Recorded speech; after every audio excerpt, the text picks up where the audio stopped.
Bismillahirrahmanirrahim. Assalamualaikum warahmatullahi wabarakatuh. Selamat pagi Ananda sekalian.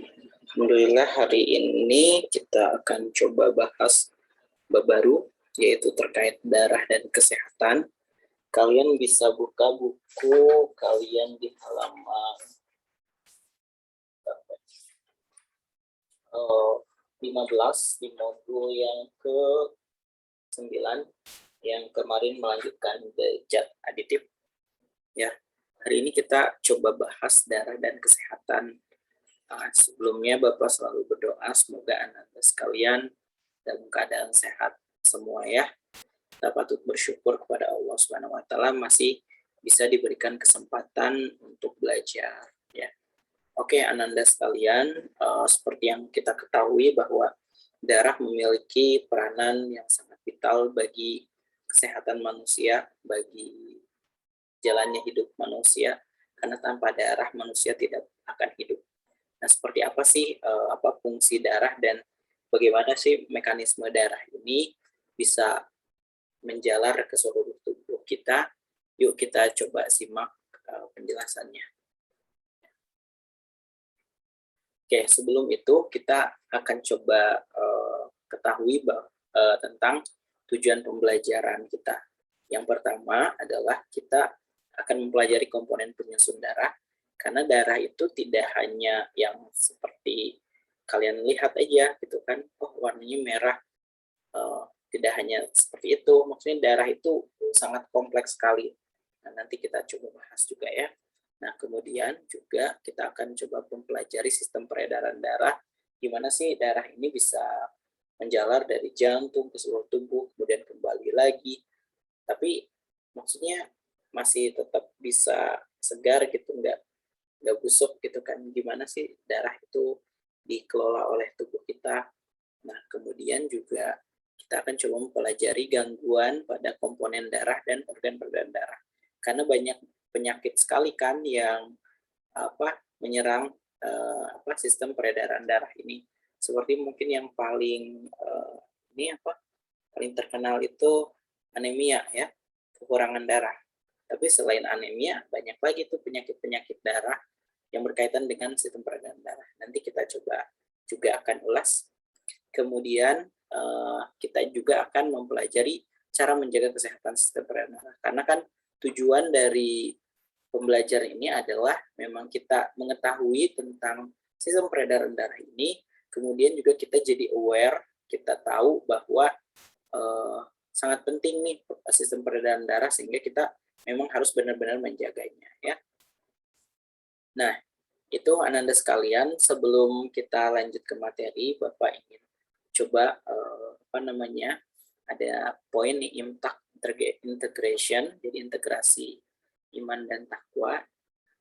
Kemudian di sini ada surat Al-Mu'minun ayat 67 yang artinya seperti berikut, ialah yang menciptakan kamu dari tanah, kemudian dari setetes mani, sudah itu dari sekumpulan darah. Kemudian dilahirkannya kamu sebagai seorang anak, kemudian kamu dibiarkan hidup supaya kamu sampai kepada masa dewasa, kemudian dibiarkan kamu hidup lagi sampai tua, di antara kamu ada yang diwafatkan sebelum itu. Kami perbuat demikian supaya kamu sampai kepada ajal yang ditentukan dan supaya kamu memahaminya. Jadi memang di Al-Quran juga disinggung nih tentang darah ini ya. Jadi kan dari segumpal mani segumpal darah, habis itu jadi segumpal daging dan lain sebagainya kan disinggung juga kan di Al-Quran tentang darah ini. Kemudian juga sesungguhnya Allah hanya mengharamkan bagimu bangkai, darah, daging babi dan binatang yang ketika disembelih disebut nama Allah selain Allah. Jadi diharamkan nih. Darahnya itu diharamkan gitu kan. Kalau tidak menyebut selain Allah ketika disembelihnya. Ini Quran surat Al-Baqarah. Yang ini juga sama nih Quran surat Al-Maidah ayat 3. Jadi memang Al-Quran juga memang menggarisbawahi pentingnya dari darah ini gitu kan, karena memang darah ini adalah bagian dari proses penciptaan manusia ya. Nah, kemudian anak-anak sekalian, kita akan coba belajar tentang fungsi darah. Nah, di mana di sini darah ini yang pertama dia mengangkut zat-zat makanan dari sistem pencernaan ke seluruh tubuh. Jadi zat-zat yang kita makan gitu kan lewat mulut terus masuk kerongkongan dan masuk lambung. Nah, nanti si sari-sari makanannya ini akan diedarkan ke seluruh tubuh oleh darah ya. Jadi darah ini membantu si energi sari-sari makanan ini jadi energi gitu kan. Sehingga kita bisa beraktivitas pada sedia kala ya. Nah, kemudian darah juga mengangkut oksigen dari paru-paru ke seluruh tubuh dan mengambil karbon dioksida dari seluruh sel tubuh dibawa ke paru-paru. Jadi kan makanan juga tidak bisa dibakar istilahnya tuh tanpa bantuan oksigen kan di dalam tubuh itu. Jadi makanan ini baru bisa dikonversi jadi energi ketika ada oksigen, dan oksigen itu diangkut lewat paru-paru oleh darah ke seluruh tubuh gitu kan, sehingga kita punya energi yang tadi dari zat-zat makanan ini gitu. Nah, terus juga fungsi darah yang lain adalah mengangkut hormon dari kelenjar hormon ke organ sasaran, karena kan hormon ini adalah sesuatu yang mempengaruhi tentang fungsi dari organ-organ yang ada di tubuh kita gitu kan, sehingga organ-organ bisa menjalankan fungsinya seperti yang seharusnya. Jadi hormon ini juga diangkut lewat darah juga. Nah, kemudian darah juga berfungsi mengangkut sisa metabolisme dari tubuh ke ginjal. Contohnya mungkin yang paling kita ingat gitu kan, dari sisa metabolisme gitu kan di dalam tubuh itu menghasilkan CO2, misalkan karbon dioksida kan. Karbon dioksida itu kan diangkut kalau karbon dioksida kan diangkut oleh darah, kemudian dikeluarkan dari paru-paru, kemudian dikeluarkan kan lewat mulut atau hidung kan. Nah, tapi sisa metabolisme lain juga kayak ada urea, kemudian juga kayak racun dan lain sebagainya itu disalurkan lewat ke ginjal gitu kan untuk dicuci, istilahnya ada cuci darah gitu kan. Nah, dia memang untuk yang tadinya kotor darahnya itu yang maksudnya dari organ-organ yang ada di tubuh kita yang oleh darah kemudian dicuci lagi sehingga si organ-organ kita juga maksudnya berjalan dengan bagus gitu kan. Nah, itu fungsi darah juga. Kemudian mempertahankan tubuh dari serangan mikroorganisme atau zat asing lain. Nah, khususnya ini adalah sel darah putih atau disebut juga leukosit. Dia kalau ada virus, bakteri, nah itu juga ada tamengnya gitu kan, sel darah putih. Nah, sebenarnya sel darah putih ini nanti akan berkaitan dengan kayak vaksin. Vaksin ini untuk memperkuat juga si sel darah putih, khususnya nanti di bagian antibodi ya. Antibodi itu adanya di sel darah putih gitu kan, antibodi kita. Nah, terus juga fungsi darah yang lain adalah memelihara suhu tubuh. Contohnya kalau kita lagi kedinginan, kan suhu normal manusia itu 37 derajat Celcius ya. Kalau kita kedinginan, itu darah kita itu akan menstimulasi sehingga suhu tubuh kita itu jadi naik gitu kan, sehingga kita tidak terlalu merasakan kedinginan. Gitu. Ya. Itu adalah fungsi-fungsi dari darah ya. Banyak sekali kan, maksudnya darah ini sangat penting sekali bagi tubuh kita. Nah, kemudian kita akan membahas tentang komponen darah. Nah, komponen darah manusia itu terdiri dari 55% plasma darah. Jadi kayak cairan darah gitu kan, plasma darah itu. Nah, kemudian 45% sel darah. Jadi sel darahnya itu yang yang pekat, mungkin yang warna merah pekat itu yang kelihatannya gitu kan. Nah, itu 45%. Nah, sisanya tuh kayak cairan-cairan bening. Kalau luka kan suka keluar tuh cairan-cairan. Nah, itu kayak ada nanti sel darah merah, tapi juga ada plasma darah. sel darah putih ya. Nanti coba gimana sih kalau luka suka ada kan cairan-cairan bening kayak gitu. Itu tuh darah gitu kan. Dan cuman darah yang bagian yang seperti apa nanti coba kita jelaskan.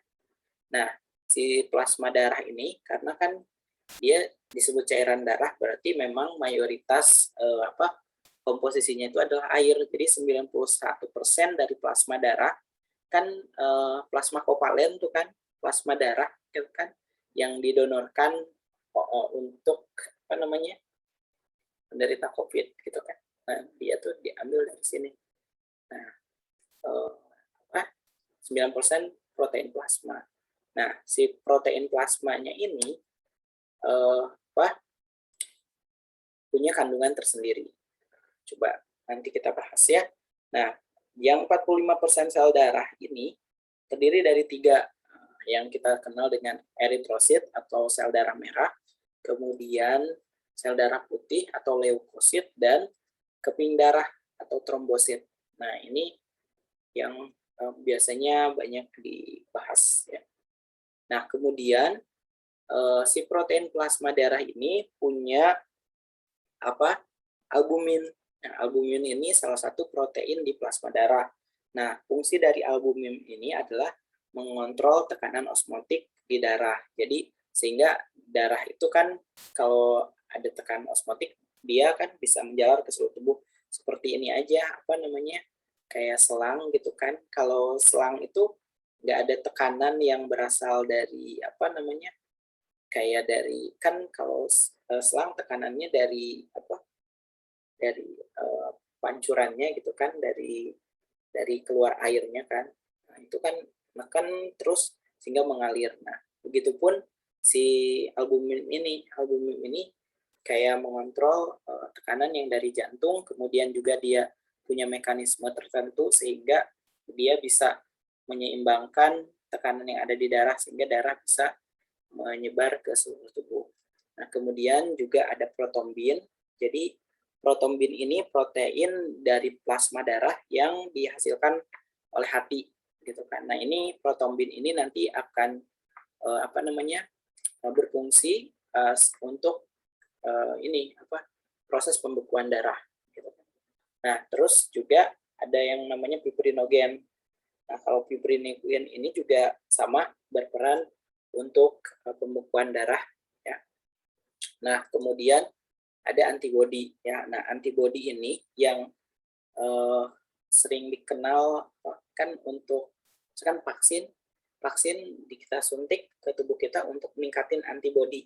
Nah, antibodi ini sebagai memang tameng ya untuk melindungi kita dari kuman, virus atau organisme-organisme yang berbahaya yang lainnya atau zat-zat berbahaya lainnya. Yaitu antibodi. Nah, terus di sel darah merah tadi atau eritrosit dia mengandung ada ciri-cirinya gitu kan. Yang pertama dia tidak memiliki inti sel ya. Yang kedua dia mengandung hemoglobin. Hemoglobin ini adalah protein yang ada di sel darah merah. Jadi hemoglobin ini yang menentukan warna merah dari sel darah merah gitu kan. Kenapa warna merah? Karena ada protein hemoglobin gitu kan. Nah, terus juga bentuknya bulat gepeng, yang kedua permukaannya cekung, seperti gambar ini. Nah, sel darah merah ilustrasinya seperti gambar ini. Kemudian jumlahnya 5 juta sel per 1 mm kubik darah. Jadi, bayangin ya, 1 mm kubik kali 1 mm kubik, 1 meter kali 1 mm kali 1 mm. Jadi 1 mm kubik kan, itu kecil banget. Dan di kubik 1 mm kubik itu ada 5 juta sel. Bayangin ya, banyak banget gitu kan jumlah sel darah di tubuh kita gitu kan. Oke, terus dia hidupnya 120 hari. Ini yang paling lama masa hidupnya dibanding sel darah yang lain. Kemudian dia dibentuk di sumsum tulang pipi ya. Kemudian ada sel darah putih. Nah, atau leukosit, ya, sel darah putih ini dia memiliki inti sel. Kalau tadi sel darah merah tidak memiliki, ini dia memiliki inti sel. kemudian dia tidak berwarna. Sebetulnya sel darah putih dinamakan sel darah putih itu untuk ini aja, memudahkan merah putih gitu kan. Sebetulnya dia memang tidak berwarna si sel darah putih ini. Nah, kemudian dia bentuknya tidak teratur dan tidak tetap. Nah, seperti ini bentuknya ya, sel darah putih. Kemudian jumlahnya 8.000 sel per 1 mm kubik darah. Jadi ukurannya memang lebih besar dari sel darah merah, sehingga memang jumlahnya tidak sebanyak dari sel darah merah. Nah, kemudian juga masa hidupnya 12 sampai 13 hari. Jadi jauh lebih singkat ya daripada sel darah merah. Kemudian dia juga dibentuk di sumsum tulang pipih juga sama seperti sel darah merah, dan juga dia dibentuk di limpa sama kelenjar getah bening. Nah, kemudian terdapat 5 jenis sel darah putih. Nah, 5 jenis sel darah putih ini ada neutrofil, ada limfosit, monosit, eosinofil, dan basofil. Nah, di mana jenis-jenis sel darah putih itu menjalankan fungsi-fungsi tertentu. Nah, nanti di SMA kalian bakal lebih lanjut lagi tuh mempelajari jenis-jenis sel darah putih itu fungsinya buat apa sih. Tapi untuk sekarang mungkin segini aja ya untuk jenis sel darah putih. Oke, nah terus juga ada keping darah atau trombosit. Nah, trombosit ini dia tidak berinti, ya, sama seperti sel darah merah. Kemudian dia bentuknya bulat dan lonjong, nah, seperti ini.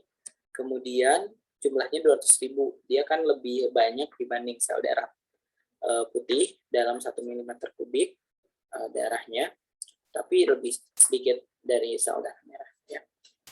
Oke. Nah, terus hidup selama 8 hari. Tapi hidupnya nih paling singkat nih, si keping darah ini, trombosit. Nah, si trombosit ini berperan dalam pembekuan darah. Nah, proses pembekuan darah itu gimana sih? Misalkan kayak kita luka, misalkan kita jatuh dari sepeda, misalkan ada kegores gitu kan, kegores jalan kan kita luka terus keluar darah, terus setelah lama kelamaan, misalkan kalau lukanya itu ini kan bisa mengering. Nah, gimana sih proses di tubuh kita sampai si darah itu bisa mengering ya? Nah, yang pertama si trombosit dari si keping-keping darah itu ketika dia itu selnya tuh kena ke luka, permukaan dari luka kan, kalau di mikroskop itu kan gede banget tuh. Nah, si permukaan luka itu kasar gitu kan, sehingga menyebabkan si trombosit ini bakal pecah gitu kan. Nah, si trombosit pecah, jadi di dalam trombosit itu ada namanya enzim trombokinase. Jadi memang di dalam tubuh trombosit udah ada enzim trombokinase. Jadi kalau trombosit ini kena sama tadi luka gitu kan, pecah, jadi menghasilkan enzim trombokinase. Nah, enzim trombokinase ini akan bersamaan dengan ion kalsium atau Ca2+, dia akan membentuk protombin gitu kan. Nah, protombin. Nah, protombin ini dia memang protein yang dibentuk di plasma darah dengan bantuan tadi hati ya. Protombin ini dibentuk di hati yang berkaitan dengan plasma darah. Nah, si protombin ini dia akan jadi trombin ya. Nah, kemudian setelah jadi trombin, dia akan jadi fibrinogen. Nah, fibrinogen ini menghasilkan si benang fibrin. Nah, benang fibrin ini yang biasanya menutup luka, itu kan, menutup luka sehingga lukanya jadi kering ya. Seperti itu. Nah, si protombin ini sebetulnya kan dia dibentuk di hati ya. Di hati manusia gitu kan. Nah, di hati manusia itu dia butuh bantuan vitamin K.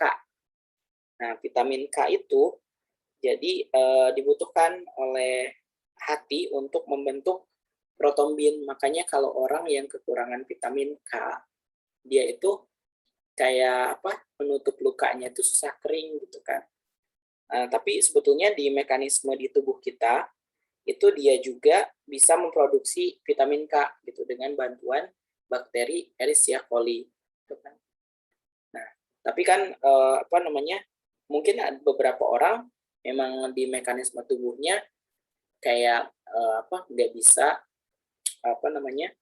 memproduksi vitamin K dengan bagus gitu, sehingga mereka butuh kayak asupan-asupan makanan yang banyak mengandung vitamin K gitu ya, untuk memang membantu si proses pembekuan darah di sini. Oke. Nah, setelah proses pembekuan darah, kita beralih ke sistem peredaran darah. Nah, sistem peredaran darah ini sangat berkaitan erat dengan jantung ya.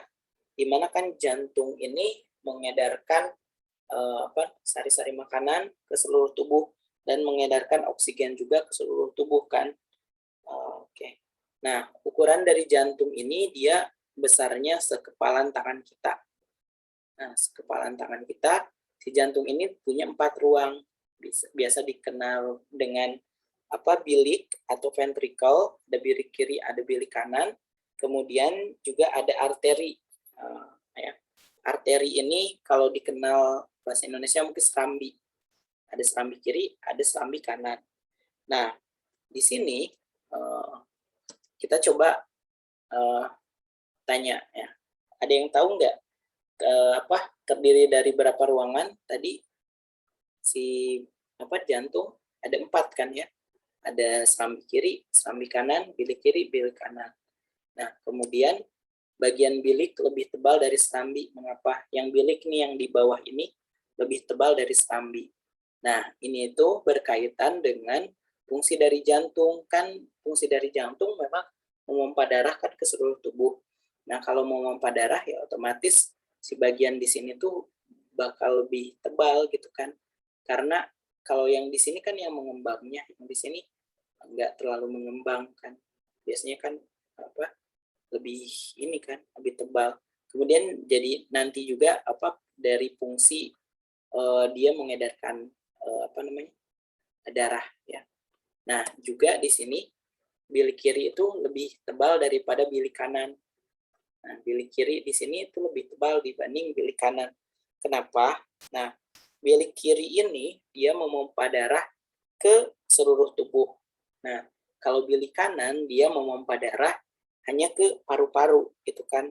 Sehingga dia kan kalau memompa darah ke seluruh tubuh otomatis panjang gitu kan lintasannya, sehingga dia butuh tekanan yang tinggi kan. Kalau tekanan yang tinggi, dia juga butuh misalnya bahan pipa kan, pipanya tuh dari nanti ada pembuluhnya di sini kan, pembuluh pipa dari jantung menghubungkan ke seluruh tubuh kan, ada nanti pembuluh. Nah, pembuluhnya juga harus nanti tebal gitu kan, karena memang fungsinya yang dijalankan juga memang berat gitu kan, panjang gitu lintasannya, sehingga butuh tekanan yang tinggi.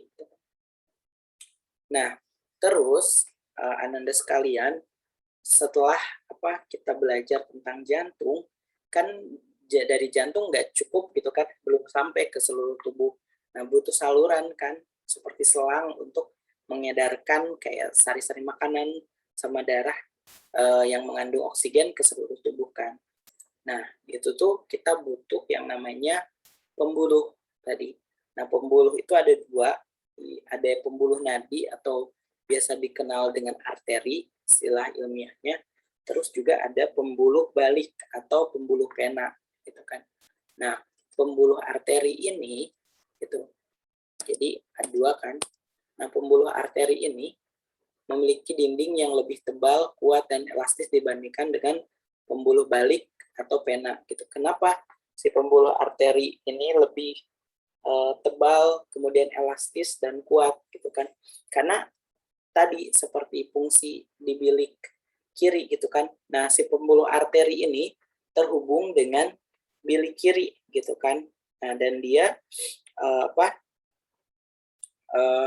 sehingga butuh saluran yang tebal gitu kan, karena tekanan yang diberikan oleh jantung juga tinggi gitu kan, sehingga butuh pipa yang kuat gitu kan. Nah, beda seperti pembuluh balik atau vena. Pembuluh balik ini dia memang hanya mengedarkan darah itu ke paru-paru, mengedarkan darah ke paru-paru gitu kan, yang darahnya itu kayak akan karbon dioksida gitu kan sebagai sisa dari metabolisme. Karena kan jalurnya juga pendek dan hanya ke paru-paru yang dekat, jadi memang tidak terlalu tebal dibandingkan pembuluh nadi. Nah, kemudian ada yang disebut peredaran darah kecil dan peredaran darah besar. Nah, kalau peredaran darah kecil ini dari jantung biasanya keluar, dan biasanya memang keluar dari bilik kanan gitu kan, dari bilik kanan ke paru-paru, baru ke jantung lagi, ke serambi kiri. Biasanya dia membawa karbon dioksida. Nah, kalau pembuluh darah besar, dia itu biasanya dari bilik kiri, kan dari bilik kiri ke seluruh tubuh lewat pembuluh tadi kan, pembuluh nadi atau arteri, kemudian kembali ke jantung gitu kan. Ya, seperti itu. Jadi tadi kalau pembuluh predator kecil lewat pembuluhnya itu pembuluh balik atau pembuluh vena, dia mengedarkan mengangkut CO2 dari tubuh, sisa metabolisme, kemudian ke paru-paru, dikeluarkan lewat itu kan, paru-paru ke mulut atau ke hidung, kemudian keluar. Nah, kalau pembuluh besar, dia memang dari jantung ke seluruh tubuh yang mengangkut O2 sama nutrisi. Sehingga tubuh kita bisa punya zat-zat makanan gitu kan, atau energi yang dihasilkan dari proses peredaran darah ini gitu. Nah, itu kita udah belajar dari tadi fungsinya darah, sel darah, kemudian gimana darah menyebar, kemudian peredaran darah kecil, peredaran darah besar, pembuluh arteri, pembuluh vena gitu kan. Nah, kita juga belajar terkait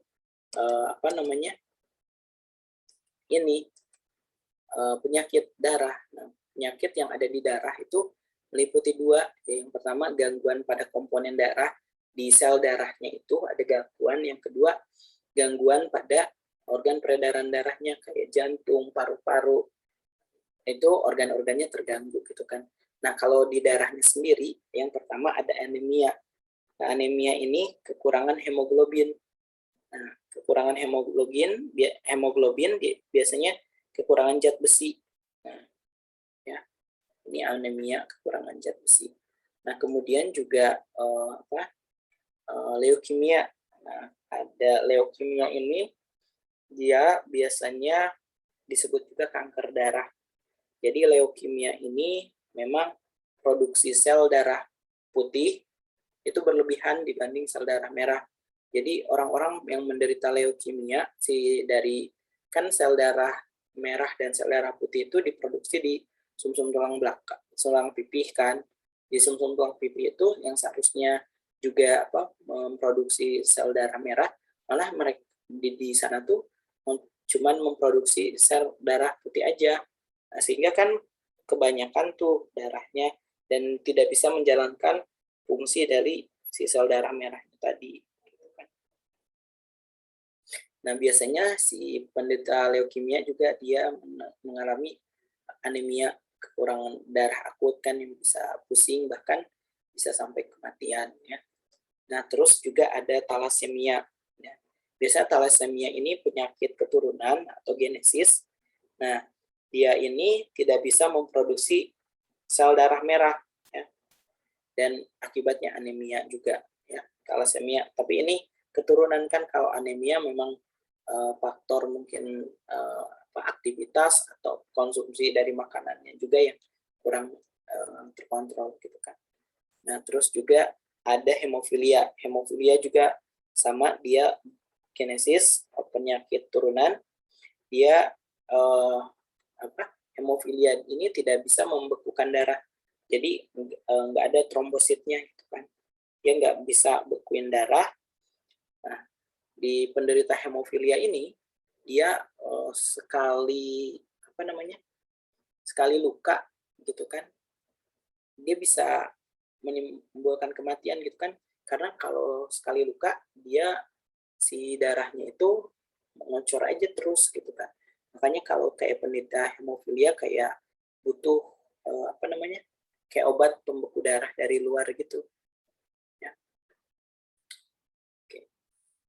Nah, terus juga ada AIDS. Kalau AIDS di sistem reproduksi juga udah dipelajarin, dia menyerang antibodi ya, antibodi manusia, sehingga mudah terserang penyakit ya. Karena antibodi untuk melindungi tubuh biar kebal terhadap virus, bakteri, dan lain sebagainya. Kan kalau menderita AIDS, antibodinya nggak bisa bekerja secara maksimal. Terus juga ada penyakit jantung. Nah, penyakit jantung ini sih biasanya disebabkan karena kelebihan kolesterol. Kolesterol ini menyebabkan tersumbatnya pembuluh nadi. Tadi kan pembuluh arteri. Kan pembuluh arteri harusnya mengedarkan oksigen sama mengedarkan sari makanan ke seluruh tubuh kan. Nah, karena dia tersumbat oleh kolesterol, oleh lemak-lemak itu, nah, biasanya orang yang obesitas sama orang yang ya istilahnya makanannya gak terkontrol, olahraganya gak terkontrol, dia punya resiko penyakit jantung yang tinggi. Terusnya, karena kan pembuluh darahnya menyempit, fungsi-fungsi tadi, pembuluhnya nggak bisa berjalan semestinya. Kemudian ada juga varises, dia sama juga menyerang pembuluh, dia pelebaran pembuluh vena, pembuluh barik. Nah, ini kalau varises ini dekat anus, dia nyebabin ambeien atau wasir. Kemudian ada tekanan darah rendah. Kalau tekanan darah rendah ini karena penyempitan pembuluh nadi, bisa juga kayak tadi disebabkan oleh kolesterol gitu kan. Kalau tekanan darah rendah ini bisa pusing gitu kan. Kemudian tekanan darah tinggi juga sama, dia karena penyempitan ya, gitu kan, penyempitan pembuluh, karena penyempitan pembuluh kan karena kolesterol gitu kan. Kolesterol menyebabkan si saluran pembuluhnya itu mampet, kemudian kelebihan deh si tekanannya, kayak selang aja kan, selang kalau terbuka lebar dia nyalanya ya gitu kan, alirannya biasa aja. Tapi kalau udah terus agak misalkan kita pencet gitu kan, yang ujungnya itu jadi lebih kecil, jadi tekanannya itu kan jadi jauh lebih besar kan. Nah, sehingga kayak bisa kemungkinan kayak pembuluh darahnya sobek dan lain sebagainya, yang bisa menyebabkan penyakit-penyakit kayak stroke gitu kan, dan lain sebagainya. Nah, stroke juga kan istilahnya ini berkaitan sama sklerosis. Jadi sklerosis ini pengerasan di pembuluh nadi ya, pembuluh nadi atau arteri. Jadi kalau pembuluh nadi arteri itu mengeras, itu kan dia bisa stroke gitu kan. Nah, makanya orang yang stroke itu dia nggak bisa ngegerakin kayak tubuhnya gitu, tangan, kakinya nggak bisa digerakin. Kenapa? Karena memang si pembuluhnya tuh mengeras. Dia tuh kayak mau gerak, si aliran darahnya tuh nggak lancar gitu kan. Sehingga dia susah memang untuk bergerak. Kayak kalian kesemutan aja kan, kesemutan itu kan nggak ada aliran darah kan. Sehingga emang susah kan bergerak kalau lagi kesemutan. Nah, apalagi kayak orang stroke gitu kan, menderitanya seperti apa. Makanya kita terakhir nih, pesan moral bahwa kita harus jaga nih sistem kesehatan darah kita, karena memang sangat penting. Caranya gimana? Kita harus memperhatikan asupan nutrisi dari tubuh kita, kemudian menghindari makanan yang terlalu banyak garam, gula, sama juga kayak berkolesterol, melakukan olahraga secara teratur, hindari alkohol, rokok, nah tadi lemak juga, mencari informasi tentang kesehatan darah, sama rutin mengikuti kegiatan donor darah. Dan satu kita belajar di sini tentang darah, karena kita tahu darah itu fungsinya sangat vital. Tadi kita bahas tuh dari A sampai Z tentang darah. Jadi kita harus aware nih sama darah kita, karena ya kalau nggak aware siapa lagi gitu kan yang ingetin kita kalau nggak diri kita sendiri. Ya itu saja anak-anak sekalian. Mungkin materinya memang cukup panjang ya, karena memang harus dijelaskan secara rinci terkait sistem peredaran darah ini agar Ananda bisa paham. Kalau misalkan ada yang masih kurang paham, boleh diulang-ulang videonya sampai memang paham, kayak sistem peredaran darah kecil gimana, darah besar gimana, kemudian proses pembekuan darah seperti apa, kemudian bagian-bagian darah, bagian-bagian sel darah, dan lain sebagainya. Gitu kan. Silahkan, tapi kalau ada pertanyaan lagi juga boleh ditanyakan ke Bapak atau ke Bu Priscil. Itu saja dari Bapak untuk materinya. Bapak ucapkan jazakumullah khairan atas perhatian Ananda. Yuk sama-sama kita tutup dengan doa kafaratul majelis. Subhanakallahumma wa bihamdika asyhadu an la ilaha illa anta astaghfiruka wa atubu ilaik. Nah, tugas insyaallah nggak ada tugas ya. Simak aja materi ini dengan sebaik-baiknya sampai full ya. Kalau perlu berkali-kali sampai Ananda paham. Ya itu jazakumullah khairan. Sampai bertemu minggu depannya.